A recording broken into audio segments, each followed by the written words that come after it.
artikel dan penyampaian saya sampaikan untuk menjatuhkan atau menghilangkan, meruntuhkan satu negara, apalagi negara Indonesia ini negara yang sangat kaya raya dengan geografisnya.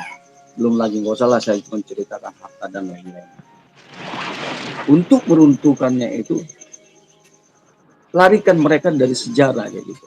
Jadi mereka hilangkan artinya itu sejarahnya itu jangan betul-betul divulgarkan, jangan ditampakkan jelas. Jadi dihilangkan, disamar-samarkan sehingga kita tidak tahu dengan sejarah kita sebenarnya. Untuk menentukan satu negara seperti itu, apalagi negara Indonesia ini adalah negara yang kaya dan orang luar paham sekali dengan itu. Saya nggak ada untuk menyampaikan hal kebenaran. Jadi kalau bagi saya itu tidak ada rasa takut saya untuk menyampaikan kebenaran. Gak apa-apa, cek aja bagaimana ketika orang-orang yang memang ibarat mereka itu salah satu mereka orang-orang yang menginginkan ketidakbenaran di Indonesia ini, bakal ada orang yang menyampaikan kebenaran. Ya salah satunya wadahnya tempatnya di sini. Kita di sini tempatnya. Bukan saya mempromosikan maksudnya Lokajaya bagaimana, karena mengikuti daripada sejarah. Saya itu mengikuti sejarah. Jadi, kalau bukan anak-anak muda yang pada saat ini yang sedang bergerak sekarang ini, siapa lagi gitu loh. Nah, kan? Selama proses daripada runtuhnya Orde Baru dan prosesnya reformasi, saya katakan tidak ada yang mereka bisa buktikan apa-apa terhadap Indonesia ini.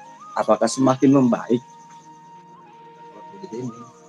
Ya, coba teman-teman semua yang bisa menulis, yang bisa mendengar, yang sampaikan ke saya apa yang mereka bisa buktikan terhadap bangsa ini. Kebebasan yang bagaimana? Hah? Adabnya bagaimana? Dengan bahasa-bahasa yang kotor, apakah itu yang namanya ibarat bilang itu kebebasan? No, Bang Rahman, bagaimana kata-kata yang kotor keluar dari mereka dengan demokrasi itu? Ketika didengarkan anak-anak kita, apa sih Pak artinya yang ini? Dengan kata-kata kotor itu, apakah harus kita menjelaskan satu persatu mereka? The doktrin, kata-kata itu. Tidak. Kalau kita ini memang betul-betul menjadi orang yang betul-betul sebagai manusia yang diciptakan Allah, mempunyai pemikiran dan punya hati nurani, otomatis kita bisa memilah sesuatu itu baik dan negatif. Tetapi dengan istilahnya reformasi, kebebasan berbicara, tidak seperti itu.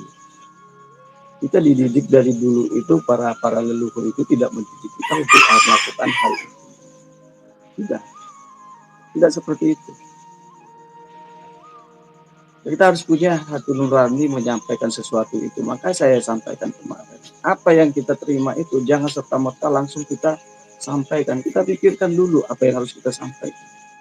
Tapi karena mereka itu di dalam posisi itu, saya tidak berpolitik ya. Saya sama sekali tidak jauh-jauh lah ya dari politik. Bahwa mungkin dari politik itu mungkin dari dulu ya saya mungkin sudah ikut-ikutan. Tapi saya tidak orang-orang seperti itu. Karena saya jauh, saya tahu akibat daripada itu ikut-ikutan itu bagaimana. Ketika kita dihargai di masyarakat, baik dengan bahasa, tapi ketika udah berpolitik kita dituntut harus seperti ini. Kita udah nggak dihargai.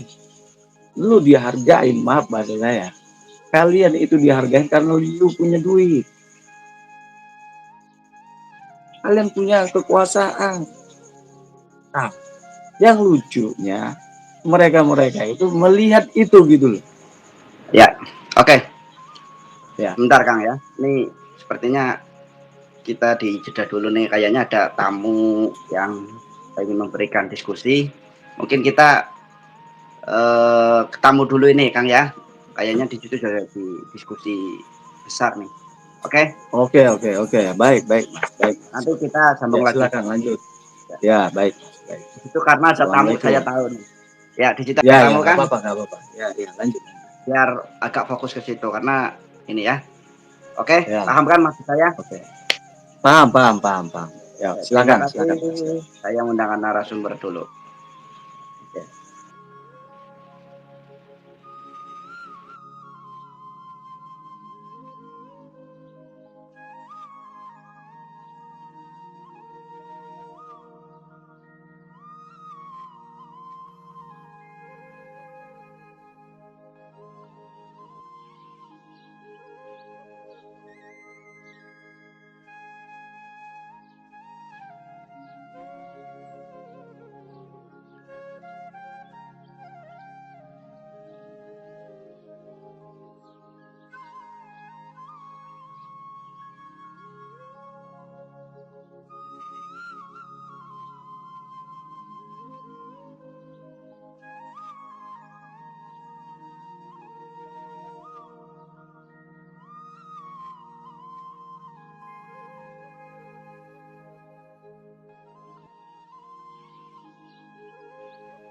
Ya itulah para sahabat semuanya, kita akan mengundang narasumber.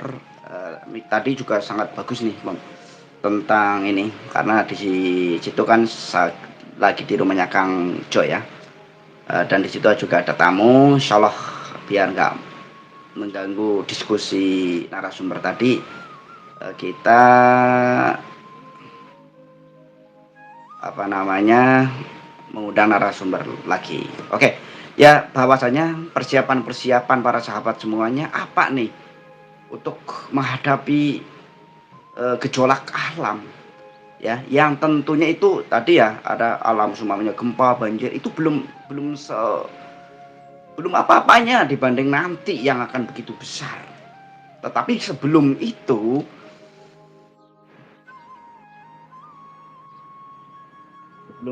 ya, ini siapa lagi nih? Saya angkat.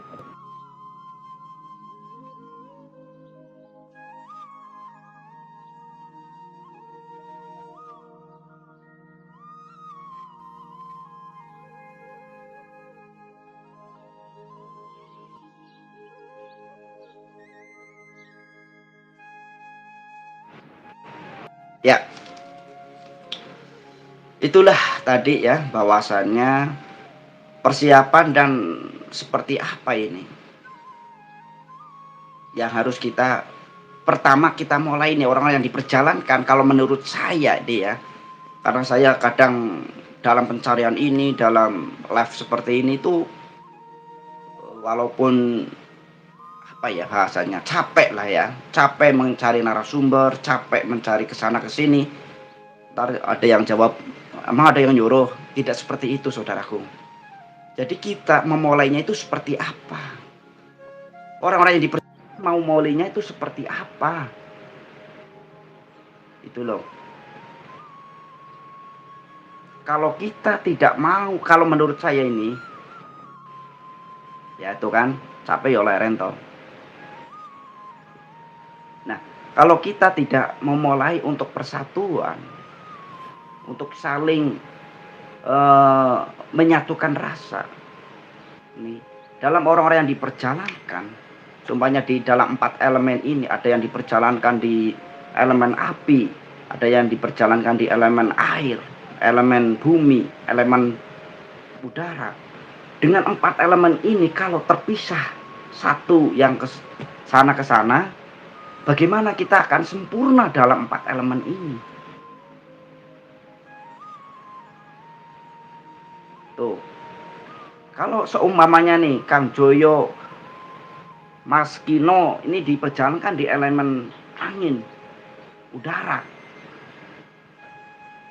Nah, Kang Didik di elemen api atau elemen air. Nah, kalau kita bersatu, kita bersama-sama antara menyatukan 4 elemen ini dalam satu spiritual ini, saya rasa akan membentuk namanya sistem yang tentunya ini akan menjadikan sesuatu yang sangat luar biasa nantinya, seperti itu ya. Itu jadi dalam kesempurnaan orang-orang yang membawa elemen-elemen seperti itu ya harus kita ini satukan.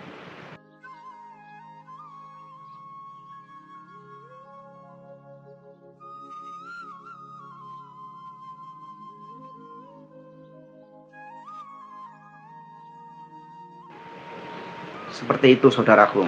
Marilah kita, memang sudah saatnya nih. Bagaimana bangsa lain ini mengolok-olok kita terus, menginjak-injak pribumi, menyembah-nyembah orang lain. Budaya kita dirusak, kedaulatan kita dirusak, dijajah sedemikian rupa. Tetapi kita tidak menyadari dan kita malah justru diadu domba dengan sangat mudah. Lalulah kita sesama agama, walaupun kita berbeda agama, bukan itulah untuk saling berpisah, bukan itu saudaraku. Ini seumpamanya nih Kakang Prabu nih elemen tanah, karena selalu ngebor tanah nih. Ayo kita bergerak.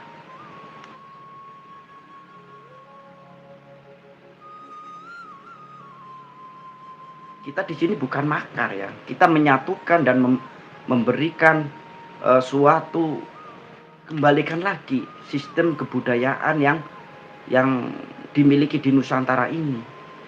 Ya, beragama dengan baik, tidak berpecah belah. Itu loh. Kalau kita makar mah nggak gitu, kita juga noblos. Kemarin kita menghormati kedaulatan, kita beragama dengan sesuai yang ditentukan di Kementerian Agama, ya. Nah, yang ingin saya ini bukan suatu kita harus menggeruduk kepresidenan yang sah, nggak gitu sistem ini. Jangan salah paham. Supaya kita menjaga kedaulatan, menjaga kebudayaan yang diwariskan oleh leluhur kita. Itu loh.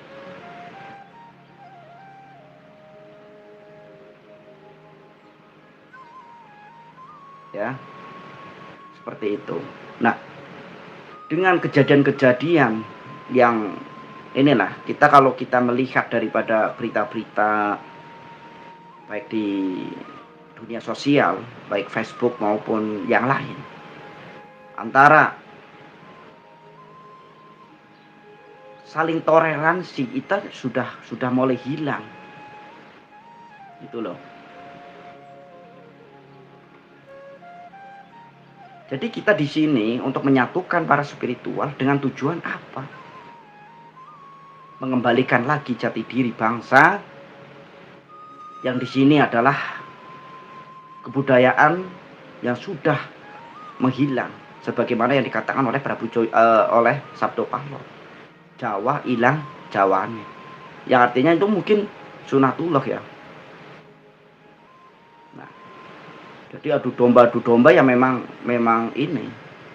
Bahkan tadi ada statement atau perkataan ya yang mengatakan bahwasanya kaki ini para habaib atau habib, walaupun habib itu pemabuk, bermaksiat, itu lebih mulia dibandingkan dengan kepala kiai yang ada di Indonesia ini. Itu kan perkataan itu tuh sudah suatu pemecah belah.